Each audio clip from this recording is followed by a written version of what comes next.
Guys, welcome to my channel. My name is Reading Bear and I hope you are ready for some more stories. And today, we'll take a look at some new entitled people content. If you enjoyed my content, please don't forget to subscribe to my channel and post some bear emojis in the comment. And now, let's dive right into the stories. The first story is titled, Neighbor Encroaches on Our Land, but Fate Has Other Plans. My family and I moved from the bustling city of Toronto to a quaint northern town in Ontario in search of a more peaceful life. We settled on a beautiful 4-acre forested property with a charming house, which we bought from the original owner in 2008.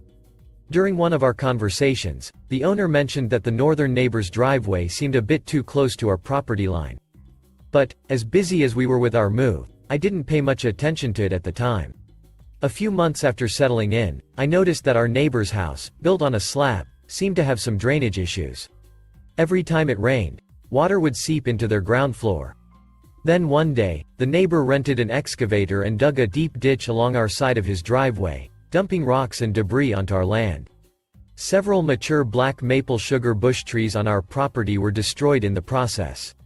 Having had a troublesome neighbor in Toronto that required a survey and fence installation, I decided to take action right away. I called an Ontario land surveyor, OLS, firm that had surveyed the area 10 years prior. The OLS confirmed that for over 100 feet, the neighbor's driveway encroached up to 12 feet onto our property, in addition to the rocks and dirt piled up in the surrounding area. I sent a registered letter to our neighbor, including a copy of the survey, and a polite request to address the issue. The neighbor received the letter but did not respond. After waiting a month, I sent another registered letter, which went uncollected and was eventually returned to me. Frustrated, I enlisted the help of our real estate law firm. This time, the neighbor's lawyer sent a letter admitting fault and promising to rectify the situation. However, for the next 3 years, they did nothing. I received unsolicited advice from friends on how to handle the situation, but I chose to wait it out, believing that the neighbor would eventually be forced to act. Finally, after 4 long years, I saw a "for sale" sign on their property. The neighbor's wife, tired of living in the forest with unresolved water issues, had convinced her husband to move to a more luxurious house in town. I snapped a picture of the sign, noting the listing agent's phone number, and called them as soon as I got to work. "Hi, this is your name. I see you're listing a property at address. You may not be aware of this, but your client is trespassing on my property." With the neighbor cornered and unable to deny the claim, they were forced to clean up the mess to our satisfaction before the property could be sold. For 3 weeks, 5-yard dump trucks hauled load after load of topsoil to fill in the excavated area. The encroaching gravel driveway was dug up, pulled back to the property line, and filled in with soil. It was then seeded with the understanding that the area would eventually return to its natural state as part of the forest. But my satisfaction didn't end there. "Not quite yet," I told the neighbor. "It looks like there's still a lot of work to do. All the weeping tiles, rocks, and dirt piles had to be removed as well, a time-consuming and labor-intensive task." As the final pieces of debris were removed from our property, I couldn't help but feel a sense of victory. My patience and determination had paid off, and the neighbor's attempts to avoid responsibility had ultimately failed. Our land was finally restored, and we could continue to enjoy the peaceful life we had sought when we first moved to this idyllic northern town. With the property restored and the neighbor's house finally sold, a new family moved in next door. We exchanged pleasantries and, to our delight, they turned out to be kind and respectful neighbors. They were a young couple with 2 children, eager to embrace the serene forest life. Over time, our families developed a strong bond, and our children became inseparable friends. We helped each other with home improvement projects, celebrated holidays together, and enjoyed countless backyard barbecues beneath the towering maple sugar trees. Years later, as we looked back on the dramatic events that unfolded with our previous neighbor, we couldn't help but feel grateful for the outcome. It had taught us the importance of standing up for ourselves and protecting our property. But, more importantly, it had paved the way for a wonderful friendship with our new neighbors and a life full of cherished memories in our beloved forest home. The next story is titled, Petty Revenge on My Own Truant Son. About 10 years ago, when my son, Jay, was 16, he decided he could just pick and choose when he went to school. He was a really good kid in general and made decent grades, he just really hated school. I was a single mom with a career and had to leave for work before it was time for him to catch the bus, so usually I wouldn't even know when he skipped. When I finally figured out there was a problem, I tried everything you could imagine making sure Jay went to school. We argued every damn morning, I grounded him from everything he loved, and I even started dropping him off before driving to work, putting Jay there long before school started. Unfortunately, he figured out he could just walk back home. It was a rough time in our relationship, as sometimes I wanted to wring his neck, but he was a foot taller than me and built like an ox. In Texas, if a child doesn't attend school, the parents can be held responsible, up to and including jail time. Eventually I got a notice from the city that further truancy would result in charges. I was freaking out and showed it to Jay. He was completely dismissive of it and said lots of parents get these notices, but nothing ever happens. So, the problem continued. One of the women on my team at work was engaged to a local police officer we'll call GG, would occasionally visit the office and have lunch with the team, so we were all friendly. The next time G visited I asked him for a favor in exchange for a case of beer. He agreed to help. I waited for a day that I knew Jay was skipping school and called G from work. G then went to my house and banged on the door yelling, "Open up. Police." My son answered, at which point G gave him a fake warrant for my arrest for failing to make Jay go to school. My son told him I was not home, so G told him to pass me a message. He would be back to arrest me in the next few days. G then left and called me at work to tell me it was done. Now this next part, I actually feel bad about. My son absolutely fell apart. He called me crying, barely able to speak, squeaking out that the police had come to the house to arrest me. He apologized over and over. When I got home, he was a shaky mess and white as a ghost. He couldn't even eat dinner. It was my original intention to tell him when I got home that I had set him up, but after seeing how upset he was, I couldn't bring myself to do it. I thought maybe I had gone too far. I just told him not to worry, that I'd call the city and take care of it the next day. I assured him everything would be okay. The next morning Jay was up and dressed early and there was zero argument about him going to school. And it went that way all the way through to his graduation. I finally confessed to my son just last year that I had staged the whole thing. Luckily, he's grown up enough to realize it was done with his best interests in mind, but he was still pretty pissed. In the end, that case of beer was one of the best investments I ever made. The next story is titled, Karen at Barnes & Noble. My husband and I sometimes love to go do kind of an impromptu date at Barnes & Noble where we will go get breakfast and then go to the store and wander around. He usually heads to the manga, and I roam around fiction and fantasy, and usually we end up walking out with a handful of new books. It's super fun and we get to show each other what we like and get ideas for future gifts and whatnot. Anyhow, we were there this past Saturday and had taken a particularly long time picking out books, so we were finally ready to leave and get home. Cue to us standing in line, and great, there's only one person in front of us and one person, Karen, checking out. This woman starts complaining about the price of every single thing as it is scanned, going so far to say the teenager working absolutely must pass it on to corporate about how ridiculously expensive prices are and how it makes her not want to go there anymore. The teenager keeps trying to just get her to finish checking out, but she keeps getting louder. At one point she actually turned around to look at other people in line. By now 2 more were behind us, I guess trying to get support or something. I'm just wish she would hurry up and stop making a scene. The kid working finally asks her if she needs a bag for 10 cents and she flips. Note, in our state they made it mandatory for stores to start charging for plastic bags and will ban them permanently in the next couple years, so this shouldn't be a surprise to her at this point since it's been in effect for 3 months. She's like, now you want to charge me for a bag? This is outrageous. You need to talk to your corporate office and do something about this.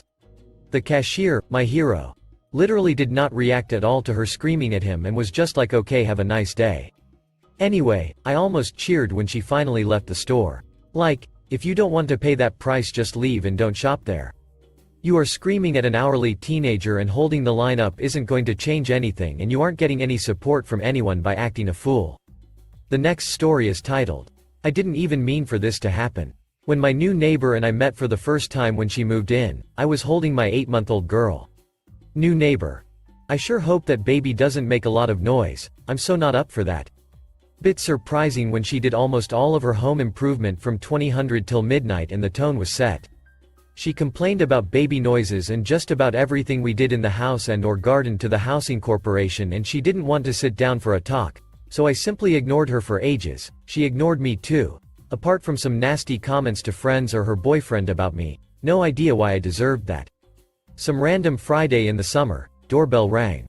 A nice lady told me that my neighbors had their keys hanging in their lock, and nobody was home as she tried the door. Maybe I wanted to take the keys? Of course, I didn't, but I did feel bad cause I saw them before when they left the house with swimming stuff, so guessed they would be away for the day. Walked over. I locked their door, tossed the key into the letterbox, and as soon as it fell on the floor, I realized what I had done. I still hoped that they had a spare key, but it turned out they didn't, so they had to call a locksmith on Friday evening, which means the weekend payment was in order. Over €300. Loved it eventually. The next story is titled, "Is This a Trend? Or Just Entitled?" To begin with, I work for Walmart cashier. I've experienced some ridiculous trends and some interesting people that comes my way while being a cashier. It's not fun being a cashier because of the unwanted attention from entitled peoples that clearly wants to make your day miserable.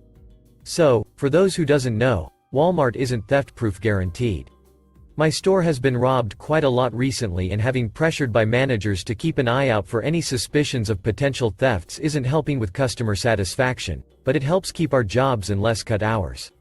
The reason I'm wondering if this is a trend is because of how often this is happening. I've had my share of trends like attempting to buy a part of the store or hide in the ball pit, or toilet paper fort. Lately we got customers that acts like big shots in front of the camera while talking about the products they are buying. Few months ago, some of our employees caught an entitled guy for attempting to steal products by bagging them at the self-checkout and leaving without paying. After he was confronted, the entitled guy insisted to have purchased the items and that the machine didn't give the receipt, then began recording with his phone and shouting out, "It's because I'm black, and you all are racist, and I'm letting my followers know how racist you are." Everyday BS. My manager called the police shortly after the entitled guy refused to cooperate on still goes rants on how it's because of the color of his skin has why stopped him, and few choice colored people agreed to his rant, like WTF. As the police arrived, the entitled guy goes off on them and blaming us for being racist because we think all race is unequal. My manager reassured him that 60% of thefts that happened in the store are white and is treated like every other thief. The police later asked to watch the recordings. Surprised, the entitled guy demands to take his word and his recording as evidence. Later the entitled guy is arrested after reviewing the tapes for attempted theft.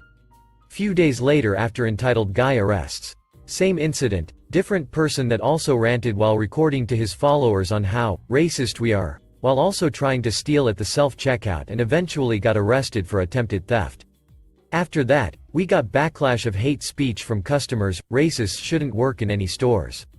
It happened few more times. Attempted theft, employees are racist because of color, and people agree not knowing the actual cause just because people doesn't want to be racist. It got bad to the point where the managers demand employees that check the receipt at the door more often, and to maintenance, close down the self-checkout machine for a few weeks because of the attempted theft and harassment from customers that thinks all Walmart employees are racist. After the self-checkout is closed, less thefts from the front store have been reduced, but still happens when people don't show their receipt. Go confirm purchase. Still don't know if it's the entitled new trend or just people think using privileges by calling peoples are racists just because they disagree with them can get them places. The last story is titled, "Accuse Me of Stealing? Enjoy 100 Tiny Ponies." There is this board game called Across the Board Racing that is an absolute blast, and my entire family loves it. Essentially, you are racing tiny little silver horses like at the Derby while betting dollars, rolling dice. My mom has a really nice version that I would often borrow, but return. We trade games all the time for various parties, etc. Last May, while my husband and I were literally in Kentucky at the actual Kentucky Derby, both of my parents called both of us multiple times, all in a tizzy for losing their horse pieces for the game, which we absolutely did not do. Eventually we just stopped answering them after realizing all four of us were tipsy and no resolution would come. A few months later, after getting dogged by my parents relentlessly for losing their pieces, and after my mom buys new pieces, the original pieces turn up at their best friend's house. Rather than apologizing to me in that moment, they continued to act like I lost the pieces. However, my mom is a little silly when the wine comes in and she told my husband the truth that they found the pieces. He, of course, told me later that evening. So instead of calling them out immediately for being so mean and for lying, I plotted my revenge. I ordered a bucket of 100 tiny horses and waited until they were both at work, then hid them everywhere. I'm talking everywhere. It's been months and I'm entirely sure they haven't found them all.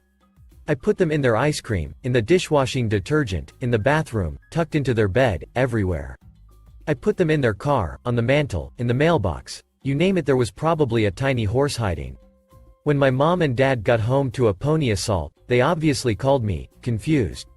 And at that moment I was able to say, seems like you're finding a lot of little horses around, huh? And calling them out for being dicks, then lying about it. The revenge was so sweet. Just the other day my dad called to tell me he found another one and we all had a good chuckle. Thank you for listening.